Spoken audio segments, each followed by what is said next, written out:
안녕하세요. MTN 이슈체크입니다. 저는 나은수 기자이고요. 저번 주에 저희 이슈체크에서 하이브 어드워 관련 내용을 다뤘는데요. 편의상 하이브 사태라고 부르도록 하겠습니다. 이번 하이브 사태를 요약하면 하이브는 미니진 어드워 대표가 뉴진스를 데리고 나가서 독립적으로 이제 사업을 진행하기 위해서 이에 대한 명분을 축적하고 있다라고 이렇게 보고 있고요.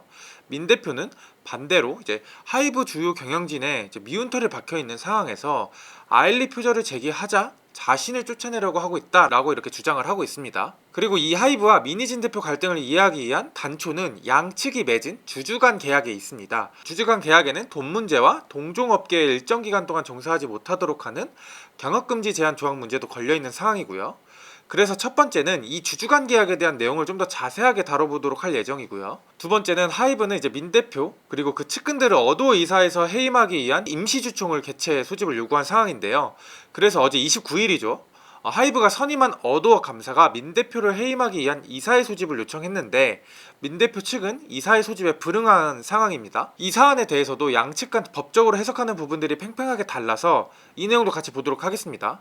하이브 측은 이제 이미 사전에 민 대표가 불응할 것으로 예상했어서 이미 법원에 임시주총 허가 신청을 요청한 상황인데요. 이 재판이 오늘 30일 오후 4시 반에 열립니다.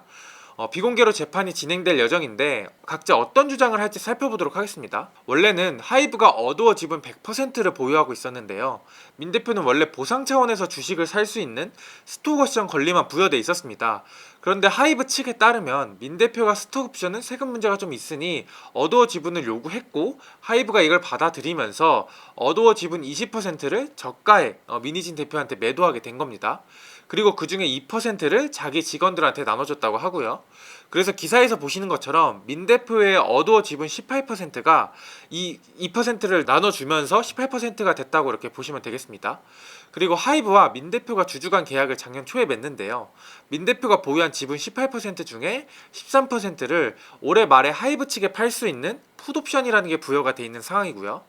이 풋옵션 가격, 그러니까 주식을 가격을 얼마에 쳐주는 거에 대해선 멀티플 13배가 적용이 됩니다. 쉽게 설명하면 어도어의 2년 평균 영업이익이 1000억 원이라면 여기서 100억 원에서 13배를 곱하면 1조 3천억 원이 되고요. 여기서 풋옵션 행사 지분인 13%로 나누면 1000억 원에 이제 하이브가 미니진 주식을 13%를 사줘야 된다는 겁니다. 근데 지금 문제가 되고 있는 건 18%에서 13%를 뺀 이 5% 지분입니다. 이 5%는 민 대표가 다른 주체한테 매각할 때 하이브 동의 없이는 불가능한 구조로 주주간 계약이 맺어진 상황인데요. 경업금지 제한이 2026년 11월로 돼 있지만 만약 민 대표가 어두워 주식을 단 한 주라도 갖고 있으면 퇴사 후에도 경쟁업종에서 일할 수 없는 경업금지 저항이 사실상 유지가 돼 있는 겁니다. 상황을 다시 정리하면 이 5%는 하이브 동의 없이 민 대표 독자적으로 팔 수 없는 조항이 걸려 있는데 그리고 계속 지분을 보유하고 있으면 다른 경쟁업종에서 일을 못하는 상황이다. 이렇게 요약할 수 있을 것 같습니다. 그게 바로 저번 주에 민 대표가 기자회견에서 말한 이 계약이 저한테는 노예계약, 올무다라고 이렇게 발언한 맥락이고요. 그런 의미에서 하이브가 기자회견 이후에 내놓은 반박문은 미니진 이제 대표의 주장과는 좀 다른 내용이 있는 것으로 보입니다. 바로 반박문을 보면요. 이건 미니진 대표의 기자회견 이후에 하이브 측이 내놓은 반박문인데요. 한번 이 내용을 좀 살펴보면 일단 경영금지는 주주가 보유한 지분을 매각한 뒤에 동일한 업종에서 창업함으로써 부당한 경쟁 상황을 막기 위한 매수자 측이 요구하는 조항이다. 어느 업종에서나 흔히 있는 조항이다 라고 합니다. 그래서 저도 알아보니 이 경쟁업종 자체 경업금지에 대한 내용은 어느 업종에나 있는 게 일반적이긴 합니다. 그리고 영원히 묶어놨다는 말도 사실이 아니다. 민 대표는 올해 11월부터 주식을 매각할 수 있으며 주식을 매각한다면 당사와 근속계약이 만료되는 2026년 11월부터는 경업금지에 해당하지 않습니다. 라고 이렇게 반박문을 통해서 이제 입장을 밝히고 있습니다. 근데 이렇게 하이브 측은 이렇게 지금 주장을 하고 반박문을 내놓고 있지만 이 본질 자체는 어쨌든 5%에 대한 매각 동의를 하이브한테 얻어야 되는 것이기 때문에 민 대표 입장에서는 이렇게 경업금지가 풀리는 이후에도 만약 하이브가 매각을 허용하지 않는다면 경업금지가 계속 유지가 되는 구조인 거죠. 반박문을 더 읽어보면 민 대표가 노예계약이라고 주장하는 계약사성의 매각관력 조항의 경우 두 조항의 우성 여부에 대한 해석의 차이가 있었고 해석이 모호하다면 모호한 조항을 해소해서 문제가 되지 않도록 수정하겠다는 답변을 지난해 12월에 이미 보냈다라고 이렇게 지금 주장을 하고 있는데요. 취재를 해보니 이 협상에 대해서도 양측이 주장하고 생각하는 입장과 주장이 완전히 다른 상황입니다. 시점을 봤을 때 연말 올해 초, 그러니까 작년 연말에서 올해 초 주주간 계약 수정 협상을 시작한 건 팩트 자체는 맞아 보입니다. 그런데 협상 과정에서 서로 어떤 걸 먼저 제시했는지에 대한 입장이 완전히 다른 상황입니다. 우선 하이브 측에서는 민 대표 측이 불만을 우선적으로 제기를 했고, 이걸 수용해서 5%의 풋옵션 부여에 대해서 경영금지 해소를 해주겠다면서 계약서를 수정하겠다고 이렇게 제안을 했다고 하고요. 근데 민 대표 측에서 갑자기 멀티플 문제를 두고 30배를 요구했다는 주장이고요. 그러니까 하이브 측 설명대로라면 아까 제가 그 영업이익 열세배를 곱한 걸 30배로 쳐달라고 했다는 게 민희진 대표의 이 주장이었다는 거죠. 만약 30배를 쳐주면 하이브 측에서는 주식을 사줘야 하는 비용이 크게 늘어날 수밖에 없으니까 이 30배가 과다하다고 이렇게 보고 거절을 했고, 이 와중에 아일리 사태가 터지면서 협상이 교착 상태에 빠졌다라는 게 이제 하이브 측의 주장입니다. 민 대표 측에서는 경영금지 제한에 대한 이야기 자체가 없었다고 이렇게 주장을 하고 있습니다. 이건 제가 좀 취재를 하면서 파악을 한 상황이고요. 그러니까 이 멀티플 30배 자체를 요구한 건 맞는데 그건 협상 도구였다는 입장입니다. 그러니까 애초에 경영금지 제한을 요구한 적이 없어서 먼저 30배를 불렀고, 그럼 당연히 하이브 쪽에서 반대를 하게 되잖아요. 그러면 이제 협상 전략 중 하나로 민 대표 측에서 30배 말고 이 멀티플을 낮출 테니까 경업금지 제한을 풀어줘 라고 이렇게 주장을 했다는 겁니다. 근데 이 30배 요구를 한 상황에서 아까 말한 아일리 상황과 또 다른 협상 문제들이 좀 터지면서 협상이 교착 상황에 빠졌다는 게 이제 민희진 대표 측의 입장인 거고요. 그러니까 양측의 주장을 종합하면 주주간 계약 협상을 하고 있었다는 것과 멀티플 30배를 요구했다는 이 팩트 두 가지를 빼고는 완전히 다른 입장입니다.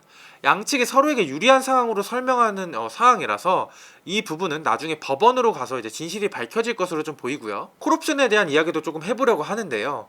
아까는 민 대표가 팔 걸린 풋옵션이 있었다면 콜옵션은 하이브가 민 대표한테 이제 보유하고 있는 주식을 살 수 있는 권리입니다. 잠깐 표를 보시면요. 이거는 하이브의 사업 보고서에 나온 내용인데요.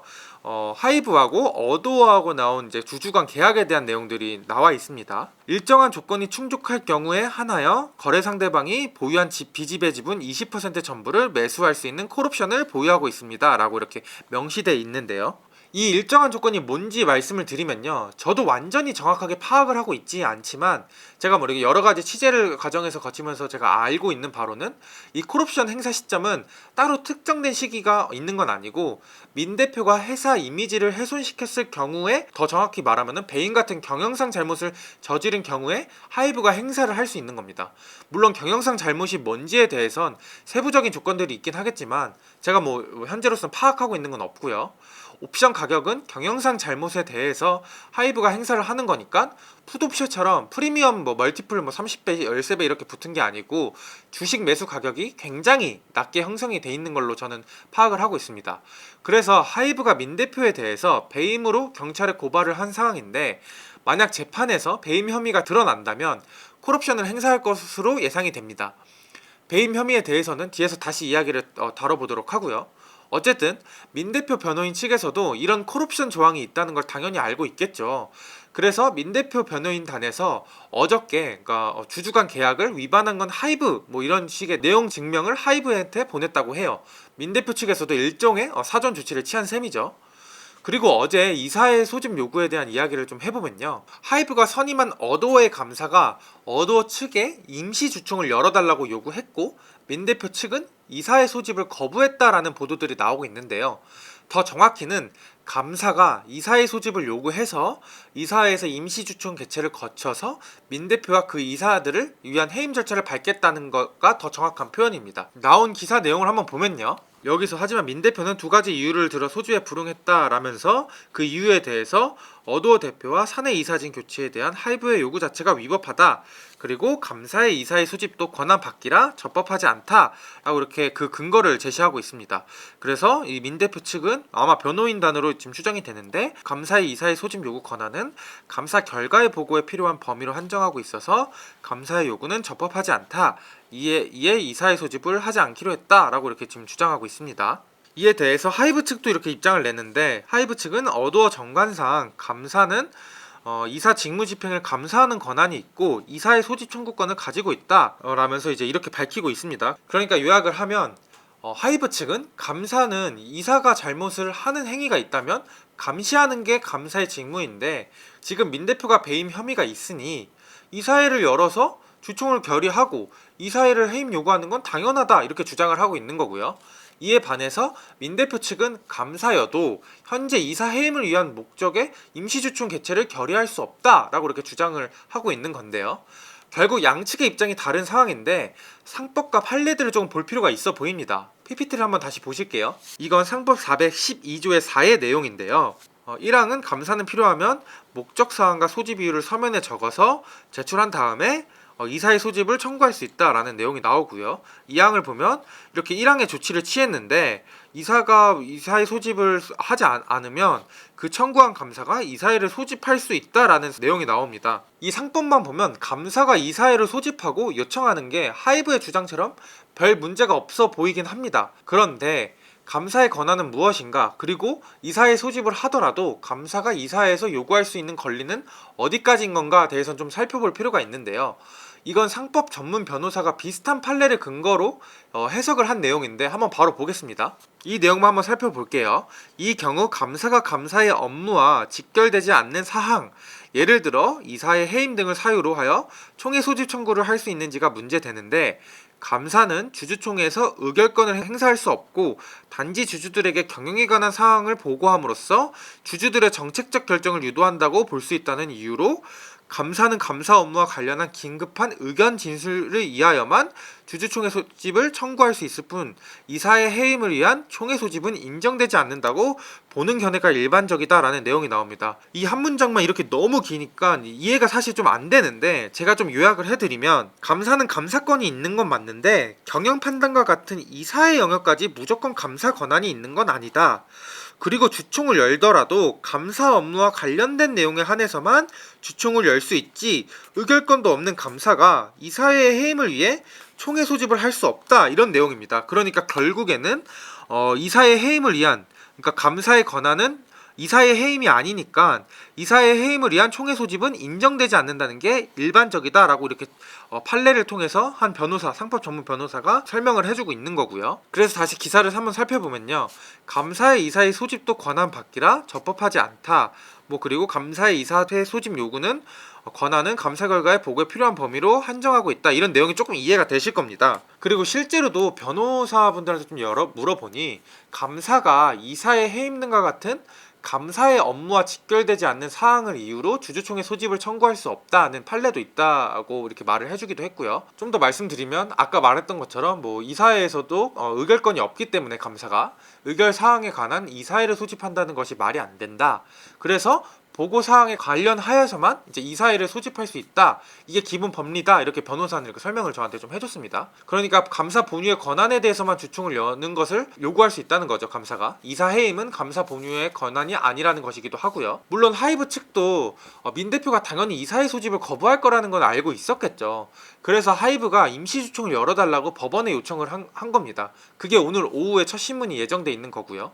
하이브가 주총을 여는 것 의결권이 있는 주주의 권리로서 그러니까 하이브가 지분 80%를 갖고 있으니까 주주의 권리로서 임시 주총을 열겠다는 건데요. 이번 재판에서 민희진 대표의 해임을 요구하는 동시에 법원에 앞으로 어두워 사내이사로 어떤 인물을 선임할 것인지에 대한 일종의 리스트도 제출할 것으로 저는 지금 파악을 하고 있습니다. 그러니까 만약 법원이 임시 주총을 열어주는 걸 허락해주면 하이브의 플랜은 이렇게 된다라는 일종의 계약서를 제출한 거죠. 하이브 측은 아까 계속 말씀드렸던 것처럼 민 대표가 뮤진스를 빼와서 독립하고 어도어를 껍데기로 만든 다음에 가치를 훼손하려고 하는 이런 계획을 세웠고 그 정황이 뚜렷하니 이게 배임이다라고는 지금 주장을 하고 있는 거고 이로 인해서 어도어라는 회사가 피해를 입고 있고 그 피해가 주진 하이브가 입고 있다 이렇게 지금 논리를 펴고 있는 겁니다. 그러니까 임시주총을 열도록 좀 허가를 해줘서 해임을 하게 좀 해달라라는 게 이제 하이브의 주장이 될 것으로 예상이 되고요. 민 대표 측에서는 당연히 배임 혐의가 없다라는 이제 내용을 강조할 것으로 보입니다. 물론 판단은 법원이 하겠지만 민 대표의 배임 혐의를 입증하는 게 쉽지는 않을 거다라는 게 중론이긴 합니다. 일단 하이브 측은 카톡 내용을 근거로 민 대표가 경영권 찬탈을 모의했고 어도어에 피해를 입혔다는 이제 주장을 계속하고 있는데요. 근데 단순히 카톡에서 나눈 내용을 근거로 배임으로 볼 수 있느냐? 쉽게 말해서 뭐 살인과 같은 중범죄는 모의를 하는 것 자체만으로도 범죄가 되긴 합니다. 근데 카톡 내용에서 뭐 카톡을 통해서 뭐 어떻게 우리가 이 회사를 빠져나갈까, 뭐 이런 엑시트 액션, 뭐 저런 엑시트 액션, 뭐 이런 걸 이야기를 했다고 해서 배임으로 볼 수 있느냐? 이건 조금 다르게 봐야 된다는 거죠. 실제로 업무상 배임은 예비 음모 단계에서 처벌이 이뤄지진 않는다고 해요. 그리고 만약 정말 의지가 있다고 하더라도, 그렇게 가정을 하더라도 이미 하이브의 지분율이 80%로 압도적으로 높은 상황에서, 즉 하이브의 동의를 무조건 구해야 하는 이 상황에서 예비 행위를 한 것 자체만을 두고 배임이라고 보기 어렵다는 시각도 있고요. 하이브 측도 물론 이 자체가 배임으로 보기 어렵다고 생각을 할 겁니다. 그래서 단순히 경영권 찬탈을 위한 예비 단계 뭐 이런 것만을 근거로 내세울 것 같지는 않고요. 이번 감사 과정에서 하이브 측이 생각하는 다른 배임에 대한 증거들을 좀 제시하겠죠. 이번 재판에서 뭐 이건 확실하진 않습니다. 근데 예를 들어 뭐 민대표가 계획서를 유출했다든지, 뭐 혹은 뭐 영업비밀에 대한 내용들을 뭐 다른 제3자한테 유출을 한 정황들을 뭐 증거로 법원에서 제시를 한다든지, 뭐 그런 거를 뭐 법원에 제출할 가능성이 높아 보이고요. 하이브 측에도 물어보니 뭐 이번에 뭐 카톡 내용들을 하이브가 이렇게 공개를 했잖아요. 이 외에도 배임 혐의가 많다고 뭐 많은 증거들을 확보했다, 이렇게 좀 자신을 하고 있는데 보였습니다. 지금 뭐 언론에 공개를 하고 있지 않을 뿐 뭐 이미 감사를 통해서 많은 물증을 확보했다, 뭐 이런 이야기를 해주기도 했고요. 물론 제가 직접 본 건 아니고 이건 하이브 측의 주장입니다. 당연히 민 대표 입장에서는 배임 혐의가 없다라고 이렇게 반박을 하겠죠. 예를 들어 유진스의 엄청난 성공으로 어도의 실적이 매출 1,000억 원으로 뭐 10배 가까이 증가했는데, 민 대표 입장에서는 내가 어도에 어떤 피해를 입었느냐 뭐 이렇게 주장을 할 걸로 저는 예상이 되고, 아마 그런 주장을 할 걸로 보입니다. 또 민 대표 측 이야기를 좀 들어보니 하이브가 기자회견 이후에 내놓은 반박문도 너무 틀린 게 많다, 뭐 이런 식으로 지금 주장을 하고 있고요. 아마 법정에서 이 근거 역시 뭐 하나하나 민희진 대표 측에서도 제시할 것으로 보입니다. 네, 2주 연속 이슈체크팀에서 하이브 관련된 이야기를 계속 다루고 있는데요. 워낙 이 사안에 대해서 이제 많은 관심을 보이고 있고, 댓글들을 보면 정말 뭐 다양하게 뭐 주장들을 많이 하고 계시는 것 같아요. 그래서 저희 이슈체크 팀에서도 뭐 하이브 어도 이번 하이브 사태와 관련된 내용들을 계속해서 다룰 예정이긴 한데요. 뭐 이번 재판에서도 비공개이긴 하지만 뭐 어떤 이야기들을 좀 있었는지 저도 좀 취재를 해서 추가되는 뭐 내용이 있으면 이것과 관련된 내용으로 찾아뵙도록 하겠습니다. 네, 오늘 제가 준비한 내용은 여기까지고요. 지금까지 시청해주신 구독자 여러분들 감사합니다.